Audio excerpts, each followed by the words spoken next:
와 함께 오늘 우리에게 주시는 하나님의 말씀입니다. 아멘, 아멘. 자, 오늘이 드디어 마지막입니다. 우리 하늘 가족 디딤돌이라는 주제로 여러분과 함께 말씀을 나누게 되는 마지막 날. 수고 많이 하셨습니다. 우리가 이 수고를, 이 노력을 계속 이어가는 이유는 건강한 하나님 나라 공동체를 세우기 위해서입니다. 이제 다른 교회 목사님들과 이렇게 이야기를 나눠보면 더드림 교회는 참 하나님이 축복하신 부분은 뭐냐면 이미 가정교회가 있고 건강한 가정교회가 바탕이 되었기 때문에 지금 우리가 하나복에서 우리가 배우고 훈련하고 있는 이 가정교회로 전환을 하는 일이 아주 용이하다.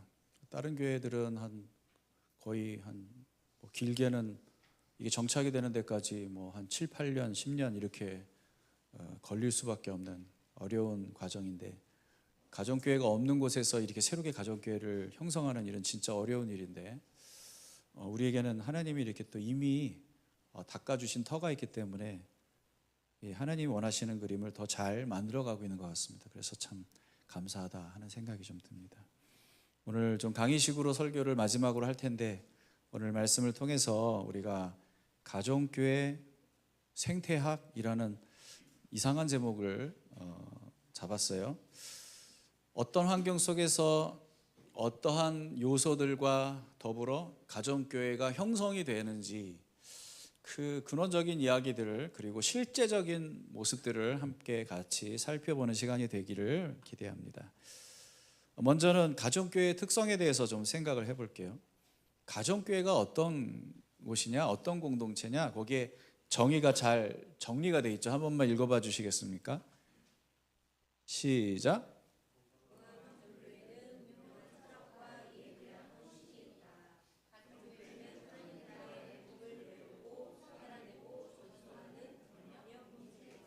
네, 가정교회는 건강한 가정교회는 한마디로 말해서 하나님 나라 복음을 배우고 살아내고 전수하는 변혁 공동체입니다. 여기서 되게 중요한 얘기가 이 가정교회의 핵심을 뚫고 지나가는 아주 중요한 키워드는 하나님 나라 복음입니다. 가정교회를 하나님 나라로 바라보고 있는가? 가정교회의 이 복음이 어떤 그 코어, 그러니까 가정교회를 움직이는 어떤 그 핵심적인 전력이 되고 있는가? 그런 것들을 생각해 보면 좋겠죠. 우리가 생각하는 가정교회는 이런 가정교회입니다. 이 하나님 나라 복음은 뭐예요? 하나님이 이 시대 가운데 이 망가진 세상을 회복하시는 하나님의 그 회복 프로젝트의 도구입니다. 하나님은 이 하나님 나라 복음을 통해 교회를 사용하셔서 세상을 고치고 변화시키실 거예요. 그 일을 감당해야 되는 게 교회고 이 일을 제대로 잘 감당하기 위해서 필요한 게 공동체입니다. 그런 의미에서의 가정교회를 우리는 얘기를 하는 거예요. 가정교회만을 얘기하니까 가정교회에 좀 거리감이 있다라는 느낌이 드실 수도 있는데 가정교회라고 얘기할 수도 있고 교회 공동체라고 얘기할 수도 있습니다. 사실은 가정교회는 교회의 가장 작은 단위이기 때문에 본질상 기능은 똑같습니다. 우리는 하나님 나라 복음을 핵심으로 삼습니다. 그리고 그 복음을 배우고 살아내고 전수하는 일을 가정교회를 통해 이루려고 합니다.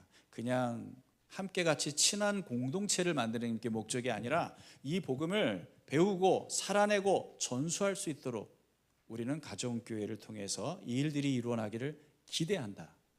그래서 우리는 이 철학을 잊지 말아야 합니다. 이게 명심하셔야 됩니다. 이 배운다는 건 가정교회에서 꼭 배워야 되느냐? 네, 삶을 통해 배워야 하기 때문에 서로의 삶을 통해 고민을 통해 나눔을 통해 배워야 하기 때문에 가정교회가 중요한 하나님 나라 복음을 배우는 현장이 되고 살아내고 여러분 살아내는 거 어려워요. 성경 지식 하나님의 말씀을 복음을 다 배워서 알지만 그걸 살아내는 건 세상 속에서 살아내는 건 진짜 힘든 일이에요. 세상에서 그리스도인답게 산다는 거 어려워요. 그래서 지치잖아요. 또 실패하고 넘어지고 그래서 교회 오면 낙심이 되잖아요. 아유 내가 무슨 그리스도인이냐 이런 생각이 들잖아요. 그럴 때 옆에 등 두드려줄 사람이 필요해요. 걱정하지 마, 힘내, 우리 할 수 있어, 우리 잘 가고 있어 라고 말해주는 사람이 필요한 거예요. 그게 가정교회예요. 그런 격려와 지지를 받는 것이 바로 가정교회예요. 그리고 우리는 이 하나님 나라 복음이 진리라고 믿고 하나님의 유일한 세상 회복 대안이라고 믿기 때문에 이걸 전수하려고 하는 거예요. 전수해야 돼요. 좋은 걸 나누고 싶은 거예요. 너무 좋아서 이걸 나만 누릴 수 없어. 그래서 옆 사람에게 나누는 거예요. 그래서 1대1 하자고 하는 거예요. 1대1 하자고 이렇게 얘기하면요, 여러분 그거를 그냥 이렇게 흘려듣지 마세요. 아, 이 사람이 정말 너무 좋은 걸 나랑 나누고 싶어 하는구나, 날 너무 생각하는구나, 이렇게 생각하시면 돼요. 그거 쉽지 않잖아요. 시간 내서 그렇게 그냥 내 시간, 내 노력과 내 수고를 이렇게 한 지체를 위해서 헌신하는 게 그게 쉬운 일이 아니잖아요. 그러니까 정말 이건 최고의 사랑이다. 1대1 하자는 말, 다시 놓기 하자는 말은 나를 향한 최고의 사랑의 고백이다. 이렇게 생각을 하시면 좋겠습니다. 이게 바로 가정교회예요. 가정교회는 진정성 있는 교제를 경험하는 곳이기도 합니다. 왜냐? 사도행전 2장 42절을 한번 읽어볼까요? 같이 시작. 그들은 사도들의 가르침에 몰두하여 서로 사귀는 일과 빵을 떼는 일과 기도에 힘썼다. 여기 보면 초대교회가 뭘 했다고요? 사귀는 일을 했어요. 교제하고 빵을 떼는 일 같이 먹었어요. 그리고 기도했어요. 같이 예배했다는 거예요. 그런데 이 모든 교제와 식탁 교제, 그 다음에 예배, 이 모든 것들이 가능하게 되는 아주 중요한 원인이 뭐냐면 사도들의 가르침에 몰두하여서예요. 하나님 나라 복음, 예수님이 제자들에게 끝까지 가르쳐 주셨던 하나님 나라의 일들에 대해서 가르치셨더라 했는데, 그 사도들도 그대로 그 예수 그리스도의 그 가르침을 사람들과 나누었잖아요. 그게 교회 공동체의 교제의 기초가 된 거예요. 우리 왜 만나요? 왜 같이 밥 먹어요? 왜 같이 시간 보내요? 왜 함께 해요? 그리스도의 가르침, 하나님 나라의 삶의 방식을 이제 우리가 살아내야 한다라고 하는 이 가르침의 근거에서 우리는 이걸 한다는 거예요. 그러면 그 관계는 진정성 있는 관계가 되는 거예요. 진정성 있는 관계. 이런 관계는 그냥 만들어지지 않습니다. 헌신해야 돼요. 우선순위를 여기다가 두어야 돼요. 여러분, 우리 가정교회가 나에게 너무 중요해, 이 생각이 있어야만 우리가 진정성 있는 교제를 할 수가 있어요. 대가 지불을 해야만 진정성 있는 교제를 할 수 있어요. 여러분, 가정교회 하는 거 쉬워, 어려워요? 어렵잖아요. 여러분, 예배 끝나고 집에 가고 싶지 누가 거기서 또 가정교회를 하고 싶어 해요. 근데 왜 하세요? 교회가 하라니까? 그거 아니잖아요. 왜 해요? 좋으니까. 교제하는 지체들과 함께 말씀을 나누고 삶을 나누는 게 너무 좋으니까 그렇게 하는 거 아니에요? 바로 그 좋음이 사실은 기꺼이 대가를 지불하게 만드는 이유가 되는 거기도 하고요. 그러니까 세상에 그리스도인들 중에 제일 불쌍한 그리스도인은 공동체가 없는 그리스도인이에요.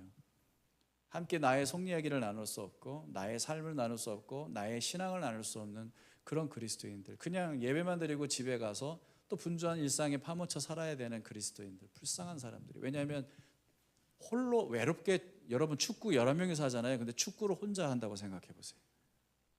축구를 나 혼자 해.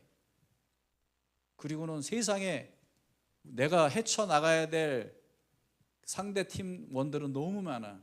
그게 그리스도인의 삶인 거예요. 지금 현주소. 공동체가 없는, 지원해주고 가르쳐주고 도와주고 힘을 북돋아주고 함께 팀워크를 맞춰서 이 땅에서 하나님 나라의 삶을 살도록 같이 보조를 맞춰줄 사람이 없는 외로운 그리스도인의 삶은 참 비극적인 거예요. 왜냐하면 하나님이 교회를 그렇게 디자인하지 않으셨기 때문에. 하나님은 교회를 팀으로 디자인하셨어요. 공동체로 디자인하셨어요. 그래서 우리가 그 공동체를 중요하게 생각을 하는 거예요. 여러분은 그런 팀이 있어요? 나를 지지해 줄 수 있는 팀이 있어요? 내가 의지가 되는 팀이 있어요? 있어요? 옆 사람에게 물어보세요. 있어요? 이렇게 물어보세요. 있어요? 있잖아요. 있죠. 우리 있잖아요. 이미 있어요. 그 팀을 더 잘 만들어 보자. 저 정예의 팀으로 만들어 보자. 지금 우린 그걸 하고 있는 겁니다. 그리고 가정교회 특징은요, 이 가정교회 안에서 우리는 성장을 경험합니다. 성장하는 환경이어야 돼요. 골로새서 1장 28절을 보세요. 같이 한번 시작. 우리는 이 그리스도를 전합니다. 우리는 모든 사람을 그리스도 안에서 온전한 사람으로 세우기 위하여 모든 사람에게 권하며 지혜를 다하여 모든 사람을 가르칩니다. 와, 우리의 관심이 뭔지 아세요? 가정교회 모이면 우리의 관심이 뭔지 아세요? 물론 기본적으로 다들 어떻게 지냈는지 궁금하죠. 근데 그건 1차적인 수준이고 더 근원적인 관심은 당신 안에 영적인 생명이 있기를 기대합니다. 그리고 또 하나, 당신 안에 있는 영적 생명을 당신이 누렸으면 좋겠습니다. 이게 바로 가정교회가 서로가 서로에게 기대하는 것입니다. 우리 힘들었던 한 주간의 삶을 이야기해야 돼요. 삶에 어떤 일이 있었는지, 어떤 재미있는 일이 있었는지, 어떤 힘든 일이 있었는지, 어떤 열받는 일이 있었는지, 누가 나를 괴롭혔는지 그런 거 얘기할 수 있어요. 하지만 그건 되게 1차적인 수준의 대화예요. 당연하고 기본적인 거기 때문에 꼭 해야 하지만 우리가 그것만 나누는 가정교회는 상상할 수 없어요. 우리는 한 걸음 더 나가서 그런 상황 속에서 내가 어떻게 하나님이 내게 주신 영적인 생명을 가지고 치열하게 싸웠는지, 나는 어떻게 그런 어려움 속에, 고난 속에, 그런 문제 속에서 그리스도인다운 삶을 살려고 몸부림쳤는지, 그것까지 얘기를 하는 것이에요. 왜냐하면 그런 이야기를 통해서 우리는, 그런 고민을 통해서, 그런 함께하는 나눔 속에서 우리는 성장하니까.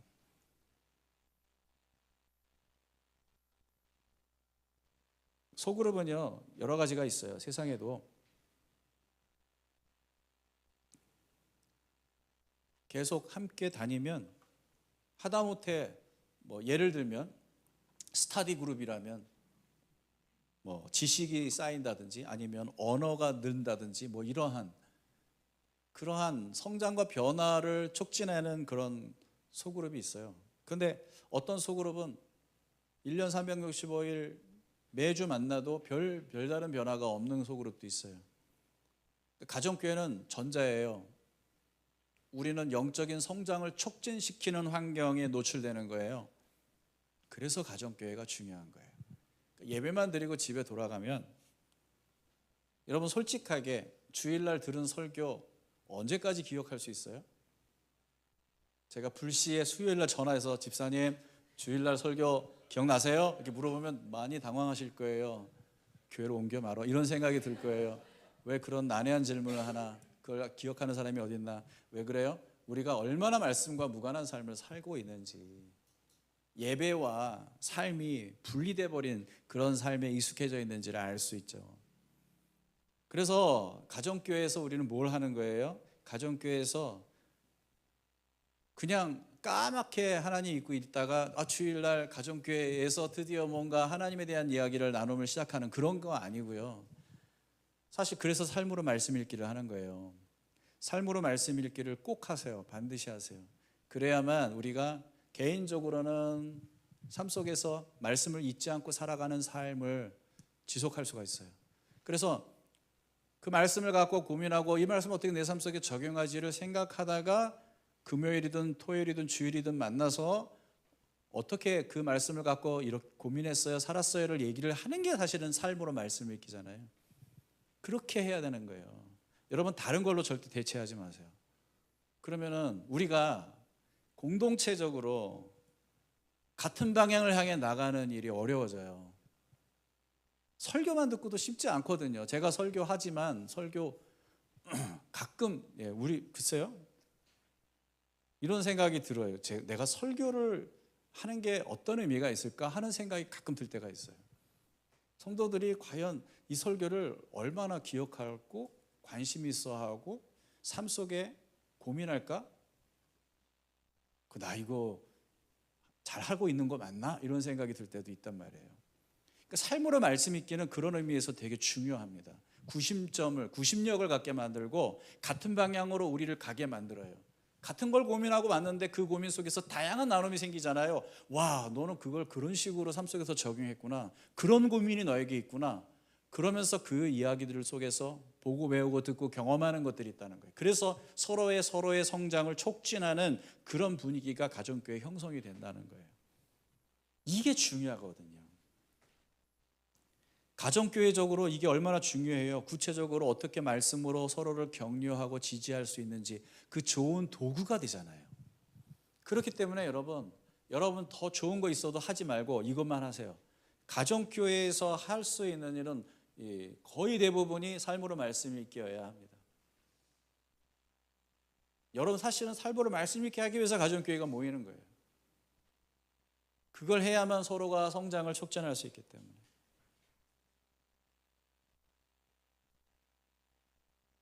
나눔의 기술이 있어요. 거기 보면 그냥 무턱대고 나누는 게 아니고 아주 여러분에게 가이드가 있어요. 이거 좋은 하나복 가이드입니다. 이건 여러분 꼭 숙지해 주십시오. 함께 나누는 예술이라고 돼 있죠. 한번 첫 번째 뭐예요? 시작. 여러분 요점을 좀 명확하게 준비해 갖고 나누세요. 아무 생각 없이 나누면 여러분 막 우리가 3000%로 빠질 수가 있어요. 그러니까 뭘 나눌지 한 주 동안 좀 고민을 좀 하고 와서 나누시면 그 나눔을 통해서 하나님은 일하세요. 그 묵상을 통해서 하나님은 일하세요. 다른 사람들에게 유익이 되고 나에게도 유익이 되고. 그리고 또 하나, 그 다음 뭐예요? 구체적으로 나누세요. 또 개인적으로 나누세요. 구체적으로, 개인적으로. 거기서 여러분 나라와 민족에 대한 이야기를 하지 마시고 이 말씀이 나에게 어떤 의미가 있는지를 여러분 고민하세요. 나에게 이 말씀은 어떤 의미가 있는지, 어떤 고민인지, 어떤 싸움인지, 어떤 기쁨인지, 어떤 깨달음인지 나에게. 그러니까 제일 안 좋은 케이스가 오늘 이 말씀을 듣는데 남편 생각이 나더라고요. 그거 아니에요. 남편이 꼭 깨달았으면 좋겠어요. 그것도 아니에요. 여러분 나에게예요. 나에게 하나님이 주시는 말씀이에요. 그 다음에 네 번째가 정말 중요해요. 같이 시작. 아시겠어요? 이건 여러분 요점을 여러분이 묵상하고 내가 뭘 나눌지 생각하고 와야지 가능한 일이에요. 짧게 좀 나누세요. 부탁해요. 왜냐하면 다른 사람도 좀 생각을 해 주셔야죠. 짧게 나누는 건 배려와 사랑입니다. 물론 하나님이 이건 꼭 나누게 하시는 그런 나눔이 있을 수 있어요.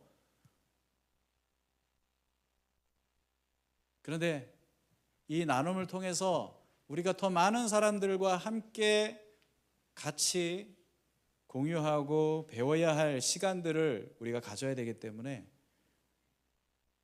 좀 절제할 수 있는 은혜가 있기를 바랍니다. 그리고 우리가 딱 그 빌더가 나눌 때 분명하게 사인을 줄 때가 있어요. 그러면은 알아차리고 여기서 마무리해야 되는구나. 여러분 이해하시길 바랍니다. 그런 지혜가 우리에게 필요해요. 그것 사랑이에요. 사랑입니다. 자, 한번 이 네 가지를 옆 사람에게 좀 들려주시겠습니까? 자, 우리 나눌 때 이렇게 합시다 하면서 시작.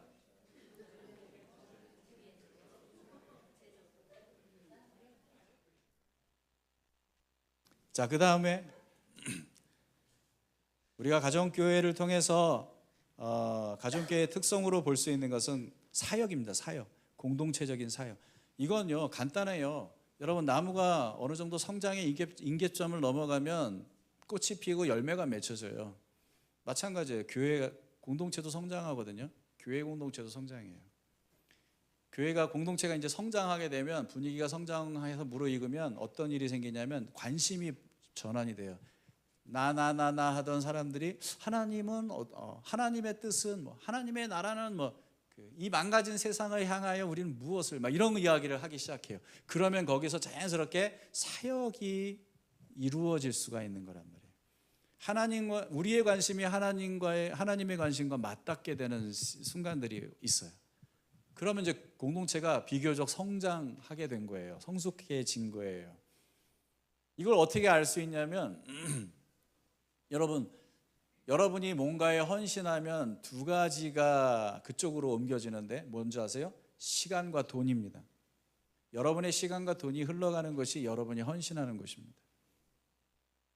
우리가 가정교회 하나님 나라에 관심이 있다면 여기 이 모임의 우선순위를 둘 뿐만 아니라 우리가 함께 이룰 수 있는 사역에 대해서 기꺼이 우리의 에너지와 시간을 헌신하고자 하는 마음까지도 생길 거란 말이죠. 그런 거 없이 자 우리 가정교회 사역도 하라는데 우리 뭐 해볼까요? 이렇게 말하면 안 돼요. 우리 안에 그런 분위기가 성숙함이 무르익을 때 그것을 우리가 실천해 볼 수가 있겠죠. 이런 가정교회를 우리는 앞으로 기대합니다. 그리고 마지막으로는 예배하는 공동체를 우리는 가정교회 특성이라고 생각해 볼 수 있어요. 빌립보서 1장 11절 같이 한번 시작.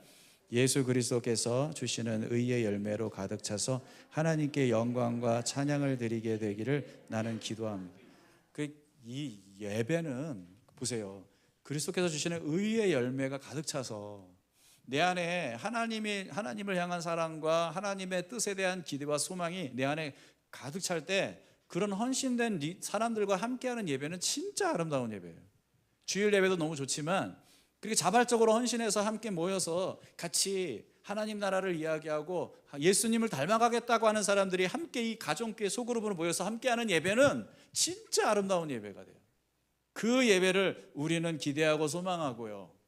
그 안에서 진짜 와, 예배가 이런 거구나라는 걸 경험하게 되고 그래야 된단 말이죠. 우리는 예배하기 위해서 모이기도 해요.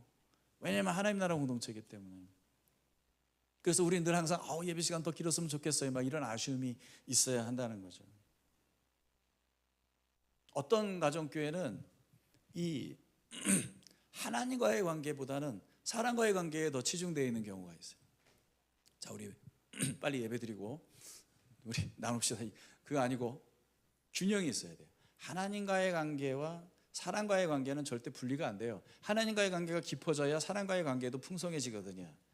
이게 둘은 상호 밀접한 관계가 있기 때문에 가정교회는 이 두 가지의 균형이 잘 이루어져 있어야 돼요.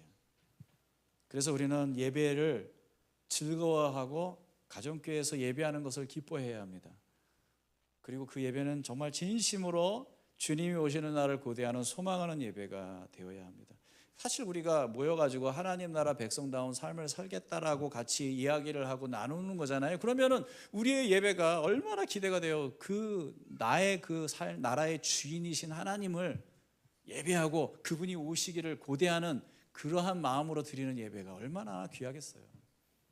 그러니까 절대 건강한 공동체는 분리되지 않는다. 하나님과의 관계와 사람과의 관계가 잊지 마십시오.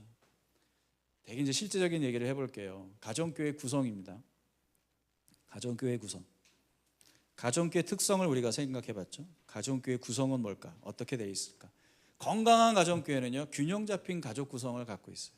여러분, 왜 가족들 구성을 보면은 그렇지 않습니까? 어린 아이서부터 장년, 노년에 이르기까지 다양한 세대 계층을 이루고 있잖아요. 그게 건강한 가족 구성이잖아요, 그렇죠?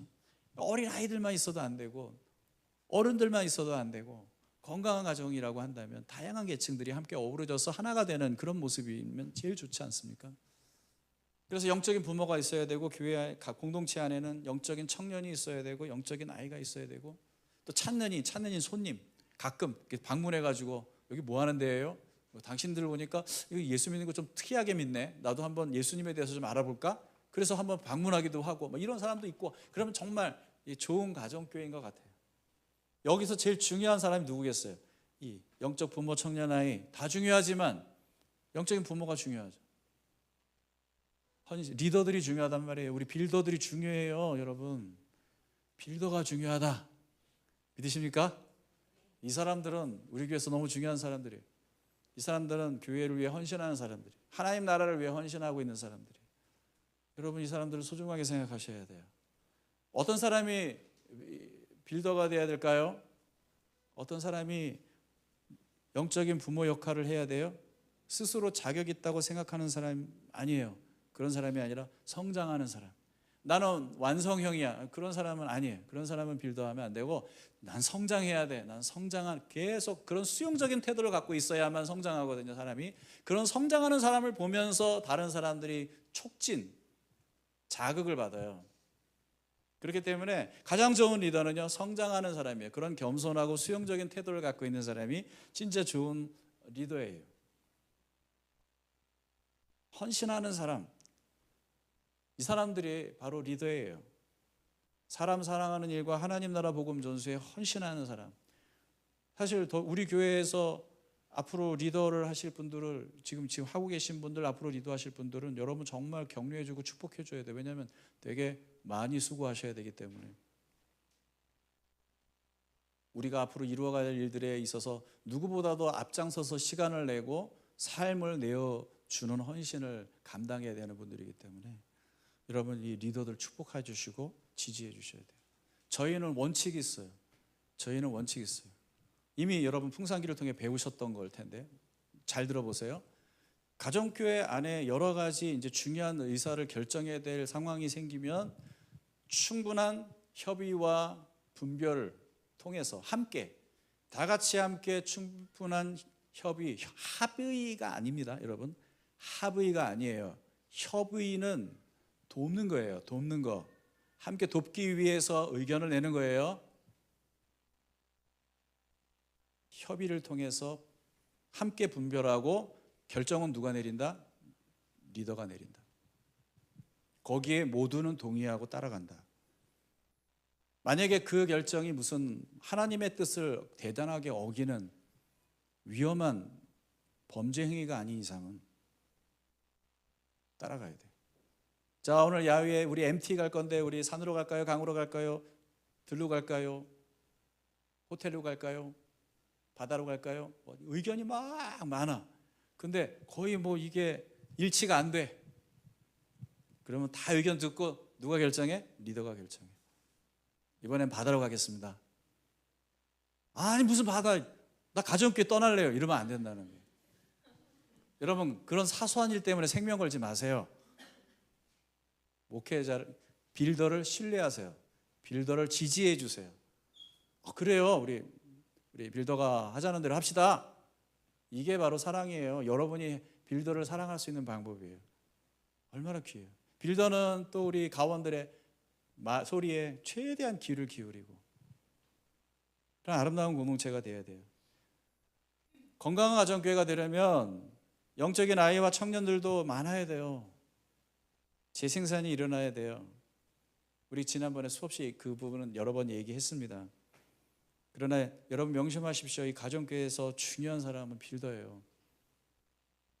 근데 빌더는 혼자 못 써요. 지지해줘야 되고 격려해줘야 되고 따라줘야 돼요. 그래서 언약가족들을 세우는 거란 말이에요. 언약가족들이 그 역할을 해줘야 돼요.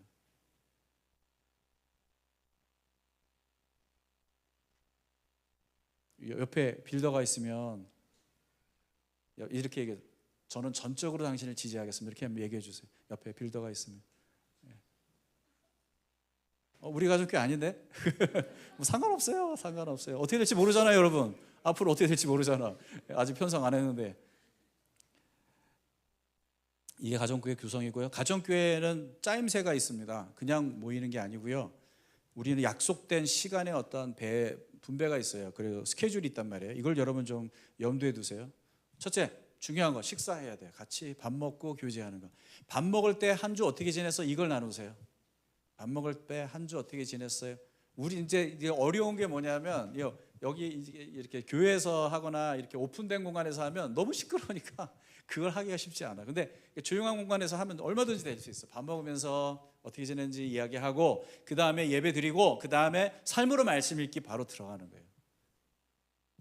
이게 대부분의 시간을 차지해. 삶으로 말씀 읽기가 1시간 30분 정도 이상 소요된단 말이에요.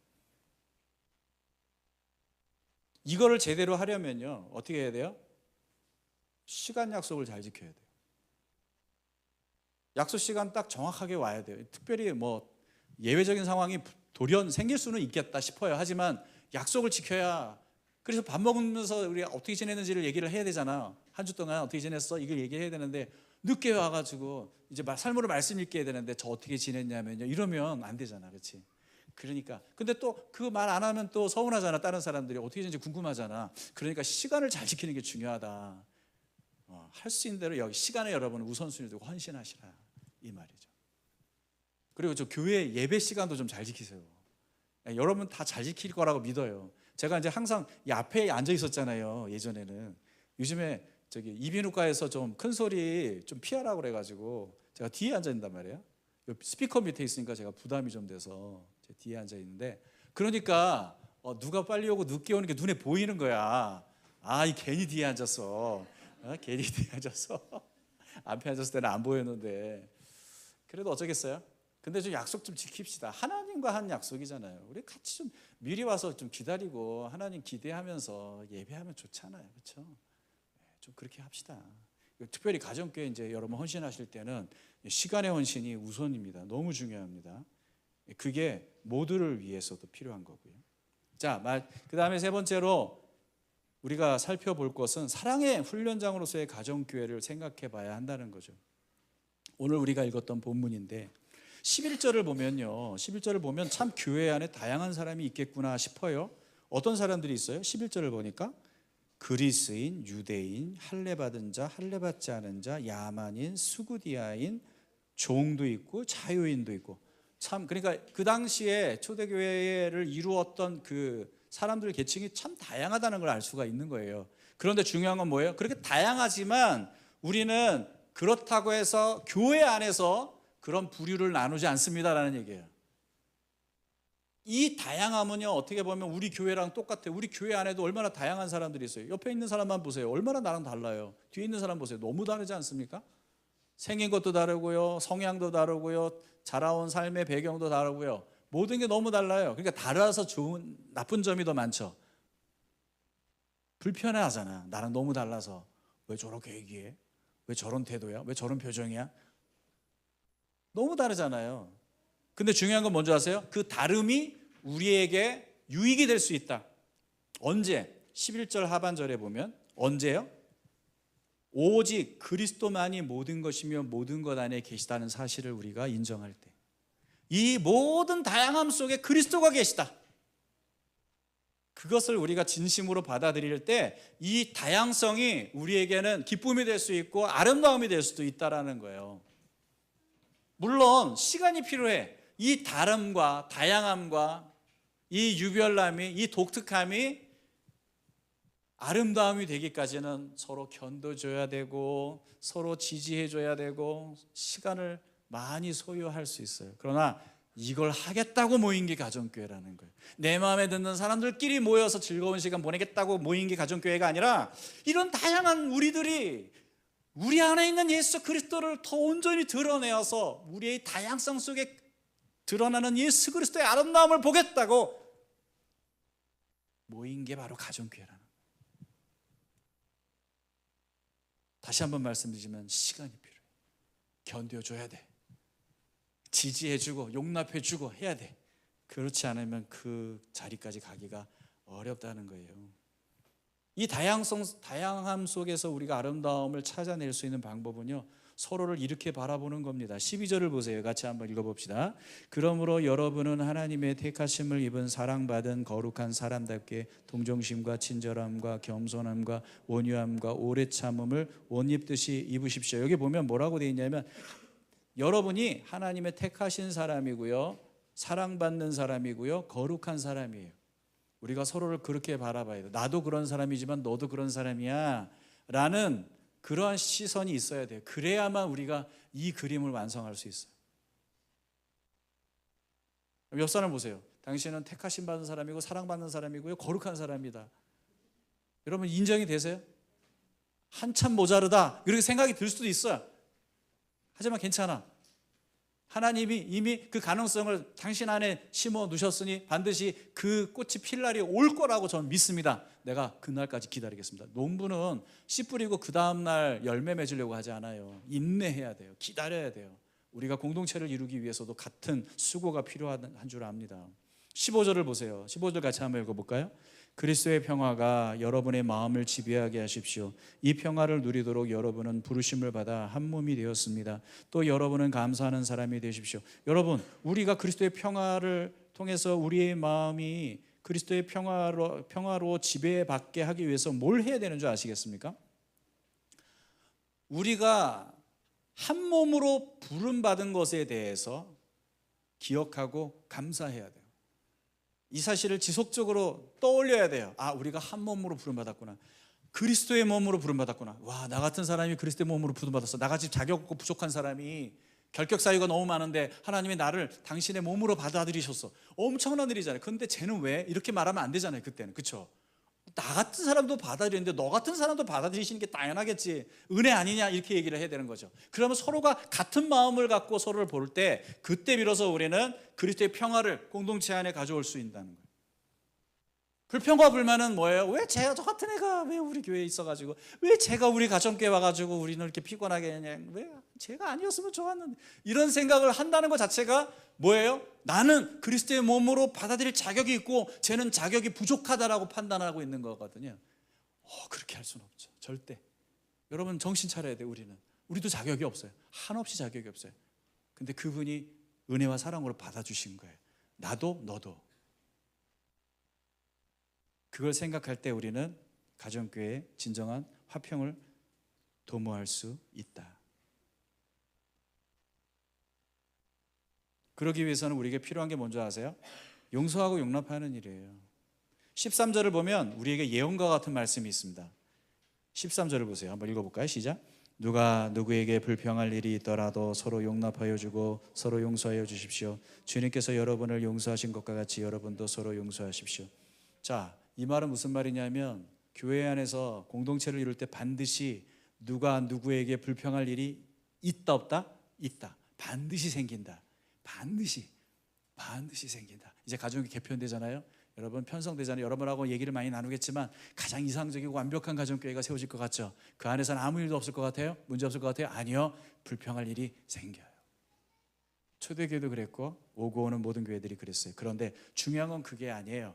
그런 일이 생길 때 우리가 어떻게 해야 되느냐, 그 문제를 어떻게 대처해야 되느냐, 어떻게 해요? 서로 용납하여 주고 용서하여 주고, 주님께서 우리에게 그렇게 하셨듯이 우리가 서로를 대하려고 할 때 그때 비로소 공동체는 만들어지는 거예요.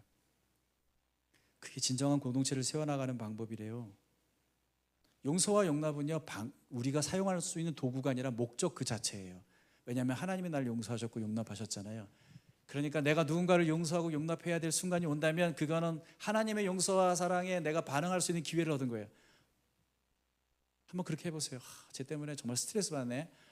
쟤 때문에 막 짜증이 막 일어나고 막 불편한데 그냥 다음 주부터 가정교회 오기 싫은데, 그런 마음이 생길 때 하나님, 제가 하나님께서 내게 주신 용서와 용납을 어떻게 하나님께 감사드려야 할까 했는데 드디어 기회가 왔군요. 제가 저 인간에게 용서하고 용납을 베풀므로 내가 하나님의 그 용서와 사랑에 온전히 반응하겠습니다. 그렇게 하면서 교회 공동체는 점점 더 하나님이 주인 되신 공동체로 변모해 가는 거겠죠. 옆에 있는 이 사람이 항상 여러분에게 기쁨과 만족을 줄 거라고 생각하지 마십시오. 보세요. 때로는 여러분에게 무거운 짐이 될 수도 있고 아픔이 될 수도 있는 사람이에요. 그럴 때 여러분이 할 일이 뭐예요? 미워하는 게 아니라 용서하고 용납하는 거예요.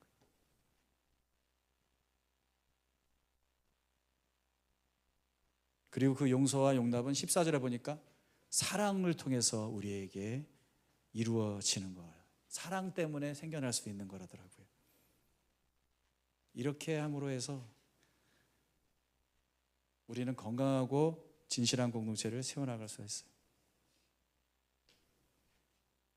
진실한 공동체란 내가 하고 싶은 얘기를 다 하는 공동체가 아니에요. 우리는 진실하다는 말을 오해하고 있는데 그게 아니라 진실하다는 건 진정성 있게 대한다는 뜻이에요. 진정성 있게. 그러니까 상대방이 어떠한 모습이어도 내가 때로는 이럴 수 있잖아요. 너 그렇게, 내가 너 위해서 하는 얘기인데 이렇게 하면서 그 사람의 문제점을 다 조목조목 얘기할 수 있어요. 하지만 그건 사랑이 아니잖아요. 사랑이 아니에요. 그건 진실한 공동체의 교제가 아니에요. 정말 진정성 있는 그 진정성의 근원은 하나님이 나를 대하신 방식이란 말이에요. 내가 하나님이 나를 대하신 방식으로 내가 너를 대할 게가 진정성이 있고 진실한 그런 관계를 우리가 이루는 방법이에요. 그럴 때는 때로는 말을 아낄 수도 있어야 돼요. 하고 싶은데 여기까지 나왔는데, 근데 말을 아끼기도 해야 돼요. 사랑으로 용서하고 용납하려는 태도로 서로를 대한다는 말이 바로 진실한 공동체란 말이에요. 그런 태도가 구체적으로 드러나는 방법이 뭔지 아세요? 경청. 이건 부부간에도 너무 중요한 주제이고 친구들과 아니면 가정교회 멤버들과 같이 교제할 때도 너무 중요한 얘기예요. 경청을 잘해야 돼요. 누군가가 얘기할 때 들어야 돼요. 근데 이 교회 생활 오래 하신 분들은 저도 약간 그런 문제가 있었었는데 어떤 문제가 있냐면 듣는 척하면서 딴 생각해요.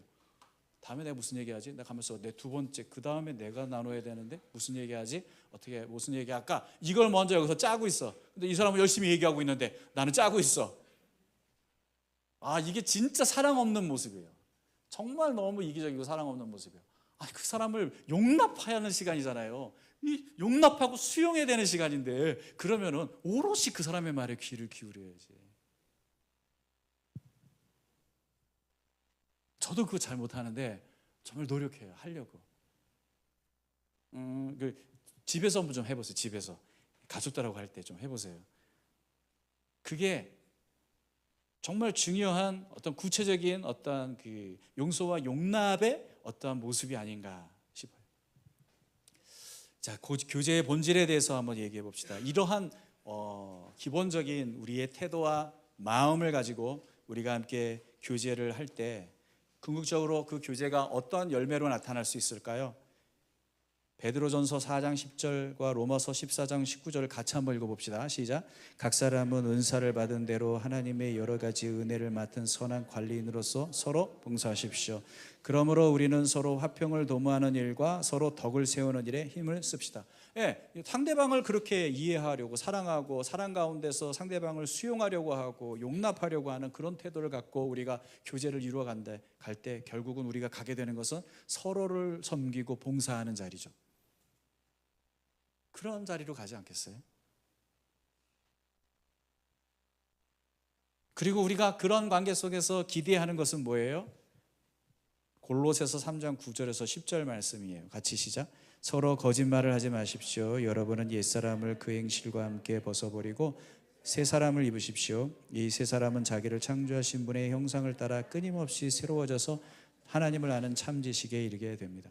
그러니까 결국은요, 우리가 뭘 기대하고 있냐면 우리가 이렇게 서로를 대할 때 지금 당장은 불편해. 지금 당장은 내가 좀 인내해야 돼. 지금 당장은 좀 시간이 더 오래 걸리는 것 같아서 힘들어. 하지만 우리가 포기하지 않고 내가 계속해서 너 곁에서 너를 지지하고 너를 용납하려고 하는 이유는 너 안에 있는 하나님의 형상을 따라 너가 새로워질 것을 내가 믿기 때문이야. 그 일이 분명히 일어날 거야. 난 그걸 알아. 하나님 약속하셨어. 우리 안에 있는 생명이 그러한 변화를 우리에게 가져올 거라고 난 믿어. 그러니까 그 날이 오기까지 지지해주고 품어주고 견뎌주는 공동체가 되어줄게. 그게 필요한 거예요. 그래서 가정교회는 우리가 성장할 수 있는 좋은 환경이라는 거예요. 이러한 건강한 가정교회 여러분 만들고 싶지 않습니까? 그러기 위해서 우리가 거쳐야 될 이 세 가지 단계의 일치를 생각해 봅시다. 이거 여러 번 얘기해서 우리 알죠? 제1의 일치, 제2의 일치, 제3의 일치가 우리 안에서 이루어져야 돼요. 짧게 설명할게요. 제1의 일치는 인간과 인간관계의 친밀함이에요. 내가 이 사람을 신뢰하면 내 속에 있는 얘기를 할 수가 있어요. 근데 어떤 가정교회는 그것조차도 못해요. 내가 이 정도 얘기하면은 뭐라고 어떻게 생각할까, 나를 어떻게 판단할까 이런 생각을 하면요, 여러분 가려야 돼요. 숨겨야 돼요. 어느 정도 포장해야 되거든요. 근데 가정교회는 그 수준을 넘어가야 돼요. 이 제1의 일치를 이루어야 합니다. 그러려면 더 친해져야 돼요. 더 가까워져야 돼요. 그러려면 많은 시간을 함께 보내야 되고 많은 고민을 함께 나눠야 돼요. 그렇죠? 그런 시간이 먼저 필요해요. 같이 놀아야 돼요. 놀아야 친해지더라고요. 그죠? 놀아야 친해져야 돼요. 놀러 가기도 잘해야 돼요. 그렇다고 뭐 오늘 주일 제끼고 놀러 가지 이러면 안 돼요. 그건 절대 아니고, 예.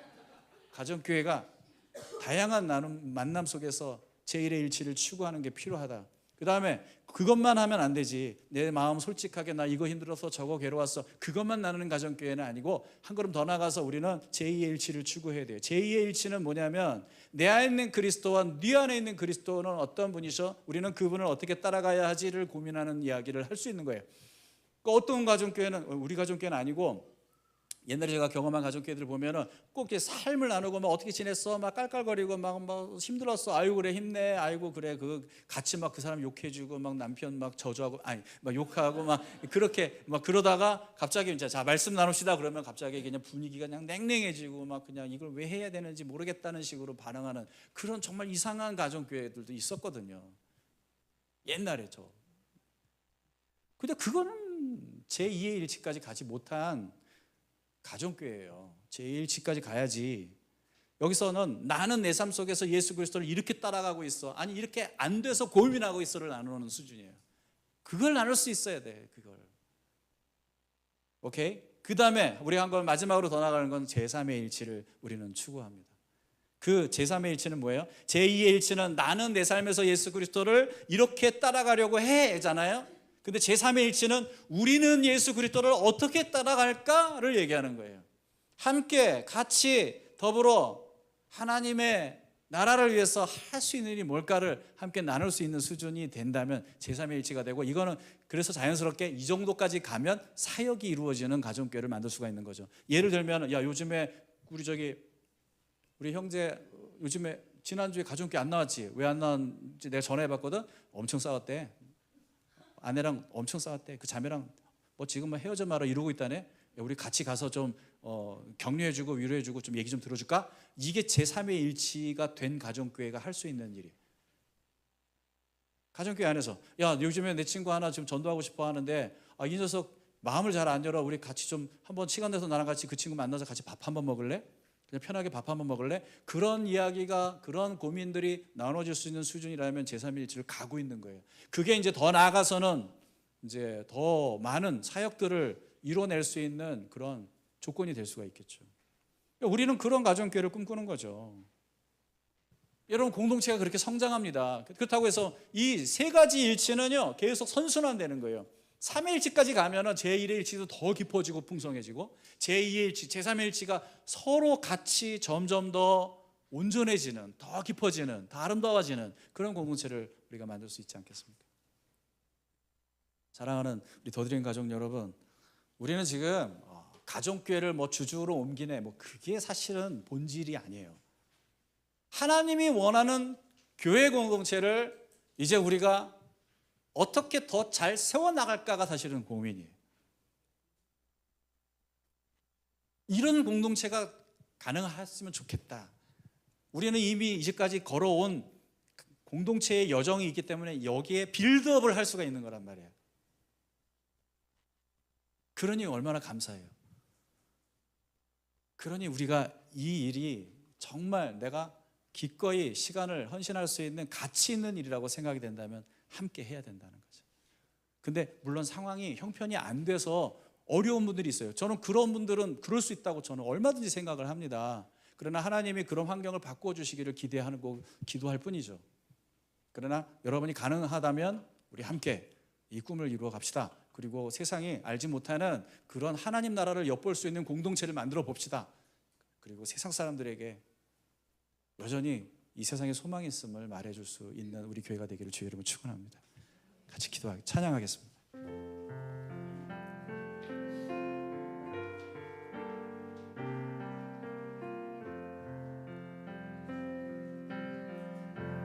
우리는 주의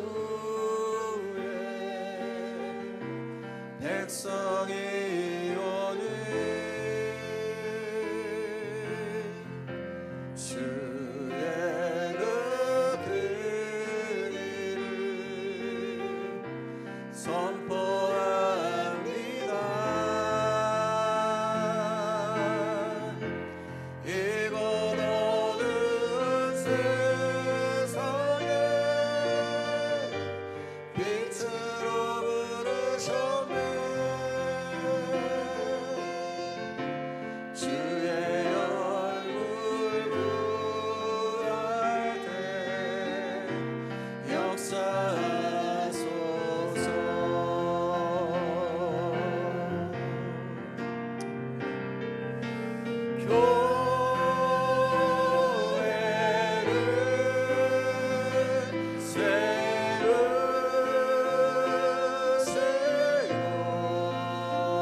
하나님께서 교회를 시작하셨습니다. 그분이 교회를 디자인하셨고요.